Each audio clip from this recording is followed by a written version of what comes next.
తాకట్లో ఉన్న మీ బంగారాన్ని విడిపించి ఆ రోజు ఆన్లైన్ రేటుకి కొంటాం. Sharma gold company. నమస్తే వనజ గారు. నమస్తే అండి జయ గారు. వనజ గారు, మనము న్యూమరాలజీ ప్రకారం మే నెలలో ఒక్కొక్క నెంబర్ కి ఏ విధంగా ఉండబోతుంది విత్ టారోతో చెప్తూ ఉన్నారు కదా. మనం 5 నెంబర్ల వరకు మాట్లాడుకున్నాం. ఈ రోజు నెంబర్ 6 కి వెళ్దాం. నెంబర్ 6 వాళ్ళకి మే నెలలో ఎలా ఉండబోతుంది న్యూమరాలజీ విత్ టారో? డెఫినెట్ చూద్దాం. 6 అంటే 6 డేట్ పుట్టిన వాళ్ళు, ఓకే, 15, 24 ఆ నెలలో ఈ 3 డేట్స్ లో పుట్టిన వాళ్ళకి నంబర్ 6. ఓకే అండి. నార్మల్ గా నంబర్ 6 ఏంటంటే మనం శుక్రగ్రహంతో లింక్ చేస్తాం అనమాట. ఒకవేళ న్యూమరాలజీ ప్రకారం చూస్తే వాళ్ళకి కంఫర్ట్స్ అంటే ఎక్కువ ఇష్టపడుతూ ఉంటారు, చూడడానికి కూడా బాగుంటారు. నంబర్ 6 వాళ్ళు అట్రాక్టివ్ గా ఉంటారు. ఎట్లా ఉన్నా గానీ, అంటే మీరు ఏదైనా ఒక డ్రెస్ వేసుకున్నారు అనుకోండి, ఆ డ్రెస్ అంటాం కదా, నా వల్ల డ్రెస్ బాగుందా, నీ వల్ల డ్రెస్ బాగుంటుంది. సో అట్లా ఉందన్నమాట. 6 ఇస్ లక్కీ నంబర్. అంటే బేసిక్ గా శుక్రగ్రహం ఒక ఇది బాగుంటుంది అనమాట, వాళ్ళకి పవర్ ఎక్కువగా ఉంటది కాబట్టి. సో మీరే కార్డ్ తీయండి ఒక. డెఫినెట్ గా అండి.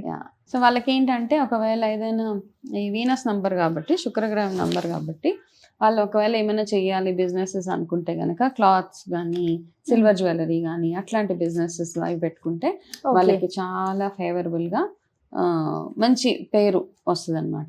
నంబర్ 6 అంటే ఎనీ మంత్ 6వ తారీఖున కానీ 15 కానీ 24 కానీ పుట్టిన వాళ్ళకి మే 2025లో ఎట్లా ఉండబోతుంది అంటే, ఫస్ట్ కార్డ్ నేను బాబా ప్రెడిక్షన్స్ తీసాను.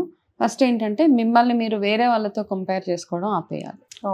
ఓకే, ఎనీ పాయింట్ బాగున్నా బాగోలేకపోయినా వాళ్ళలాగా నేను ఉండలేదు అన్న కంపారిజన్ పక్కన పెట్టినప్పుడు మీ లైఫ్ చాలా స్మూత్గా సాఫీగా వెళ్ళిపోతూ ఉంటుంది. అది ఒక జస్ట్ ఒక ప్రిడిక్షన్ అనమాట.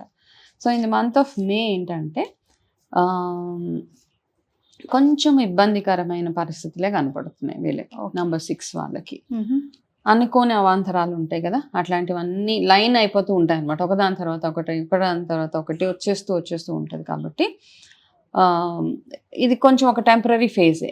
అయితే ఏంటంటే, ఆ వచ్చిన ప్రాబ్లమ్ని ఇమీడియట్గా మీరు వెంటనే దాని మీద యాక్షన్ తీసుకుంటే కనుక అది ఫ్యూచర్లో మళ్ళీ ఆ ప్రాబ్లం రాకుండా ఉంటుంది. సో ప్రాబ్లమ్స్ అంటే ఎట్లాంటివి అంటే, చాలా అంటే చిన్న చిన్న డ్రైవింగ్ చేసేటప్పుడు కొంచెం వెరీ కేర్ఫుల్గా ఉండడము, మన ఫిట్ ఆఫ్ యాంగర్ అంటాం, చాలా కోపంలో తీసుకునే డెసిషన్స్ ఏవైతే ఉంటాయో అవన్నీ రాంగ్. ఎమోషనల్గా అండ్ కోపం, ఈ రెండిట్లో మీరు తీసుకునే డెసిషన్స్ అన్నీ రాంగ్ అయిపోతూ ఉంటాయి.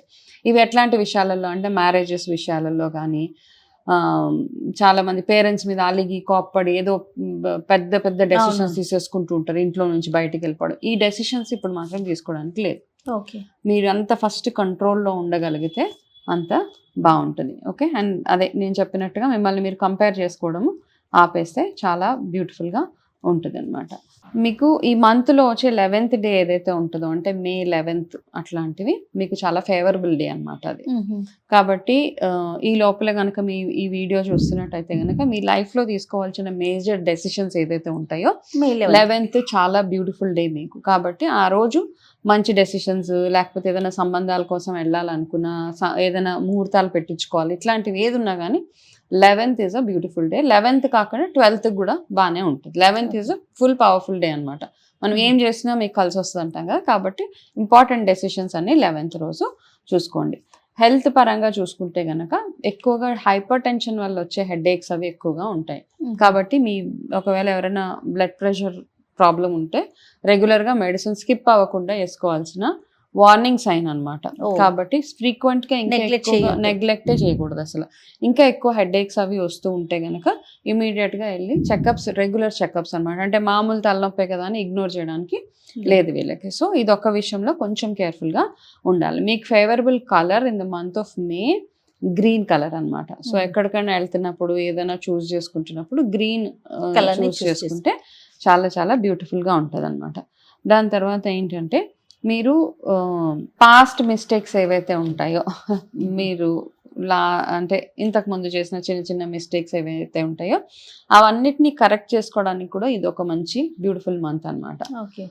చిన్న చిన్న ఈగోస్ వల్ల, క్లాషెస్ వల్ల మనం అందరినీ కలుపుకోకుండా వెళ్ళిపోతూ ఉంటాం. సో అట్లా ఏదైనా ఉంటే కనుక ఒక ఫోన్ చేసి వాళ్ళతో మాట్లాడి, వాళ్ళతోటి అంటే ఫ్యూచర్లో వాళ్ళతో అవసరం పడవచ్చు మీకు. కాబట్టి ఇప్పటి నుంచే వాళ్ళతో కొంచెం కార్డియల్గా, ఫ్రెండ్లీగా ఉండగలిగితే చాలా బాగుంటుంది. అయితే మీ పార్ట్నర్ విషయంలో ఆడవాళ్ళు అయితే మగవాళ్ళ విషయంలో, మగవాళ్ళు అయితే ఆడవాళ్ళ విషయంలో కొంచెం జాగ్రత్త. అంటే మీ మాట విధానం కాస్త కంట్రోల్గా పెట్టుకోగలిగితే గొడవలు లేకుండా సాఫీగా మీ మంత్ వెళ్ళిపోతూ ఉంటుంది అనమాట. అండ్ స్లో డౌన్ లో ఉండమంటారు. కొంచెం స్లో డౌన్ ఈ మంత్ అంతా అలాగే అన్నిట్లో కొంచెం వార్నింగ్ సైన్సే చూపిస్తుంది కదా. సో డ్రైవింగ్ చేసేటప్పుడు అన్ని విషయాల్లో కేర్ఫుల్గా ఉండాల్సిన మంత్ ఇది. So colour is green colour, మీకు ఫేవరబుల్ కలర్. అయితే మీరు ఈ వచ్చే పౌర్ణమి ఏదైతే ఉంటుందో సోమవారం 12వ తారీఖు పౌర్ణమి వస్తుంది. ఆ రోజు ఏం చేస్తారంటే మీరు ఖచ్చితంగా చేయాల్సిన ఒక బ్యూటిఫుల్ రెమెడీ చెప్తాను. పౌర్ణమి రోజు సాయంత్రం మీరు కూర్చొని ఈవినింగ్ మన మూన్ లైట్లో అంటాం కదా, చంద్ర దర్శనం చేసుకొని ఉపవాసం ఉండగలిగితే ఆ రోజు మొత్తం ఉపవాసం ఉండండి. ఉండలేకపోతే no problem at all. Evening చంద్ర దర్శనం చేసుకున్న తర్వాత మీరు ఏదైనా తినేలాగా చూసుకోండి. ఆ రోజు ఏం చేస్తారంటే మీరు మీ ఇష్టదైవం ఎవరైతే ఉన్నారో, అంటే మేజర్గా నార్మల్గా మనం అంత లలిత సహస్రనామాలు చదువుతూ ఉంటాం అనమాట. కాబట్టి ఈ మంత్ అంతా మీకు చాలా పీస్ఫుల్గా వెళ్ళిపోవాలి, అన్ని రకాలుగా అదృష్టం కలిసి రావాలి అనుకుంటే కనుక ఆ పౌర్ణమి రోజు మీరు కూర్చొని మూన్ లైట్లో కూర్చొని లలిత సహస్రనామ పారాయణం మీకు బాగా నోటికి వచ్చేస్తే, బాగా అంటే మీకు టైం ఉంటే కనుక అట్లీస్ట్ 5 times చదవండి. లేదు అంటే 1 time ఈజ్ ఓకే. చదువుకున్న తర్వాత మీరు అక్కడ ఏదైతే ప్రసాదం పెడతారో నార్మల్గా ఏంటంటే ఈసారి ఏం చేయండి అంటే పట్టిక బెల్లం ఉంటుంది కదా, చిన్న చిన్న మిశ్రీ దొరుకుతుంది, అది ఆ మూన్ లైట్లో పెట్టేసి ఆ చంద్రబింబం వెలుగులో పెట్టిన తర్వాత లలిత సహస్రనామం చదివేసి ఆ పట్టిక బెల్లాన్ని ఒక జార్లో పెట్టుకోండి. ఇదేం చేస్తారంటే మీరు రోజు బయటికి వెళ్ళేటప్పుడు ఇది ప్రసాదంగా తినేసి వెళ్ళండి, స్నానం చేసుకోండి. సో మీ లైఫ్లో మెల్లిమెల్లిగా అంటే మీకు ఇది ఒక ప్రొటెక్షన్ లాగా వర్క్ చేస్తుంది అనమాట. ఇది ఒక చిన్న రెమెడీ, చాలా బాగా వర్క్ చేస్తుంది. కాబట్టి మీ మైండ్, హార్ట్ అన్నీ సెటిల్డ్గా ఉంటాయి అన్నమాట. మీకు వచ్చే చిన్న చిన్న ఆటంకాలు ఏవైతే ఉంటాయో వాటి నుంచి ఈజీగా మీరు బయటపడిపోవచ్చు. ఇది మీకు రెమెడీ ఫర్ ద మంత్ అనమాట, మే మంత్. అదర్వైజ్ రెగ్యులర్గా చేయాలి అంటే కనుక మీరు ఈ ఎనీ డే ఫ్రైడేస్ మీరు బ్లాక్ కలర్ వేసుకోకుండా అవాయిడ్ చేస్తే సరిపోతుంది. బ్లాక్ కలర్ ఫ్రైడేస్ ఎటన్నా వెళ్తున్నారు ఇంపార్టెంట్ వర్క్ మీద, ఆ ఒక్కసారి అవాయిడ్ చేయండి.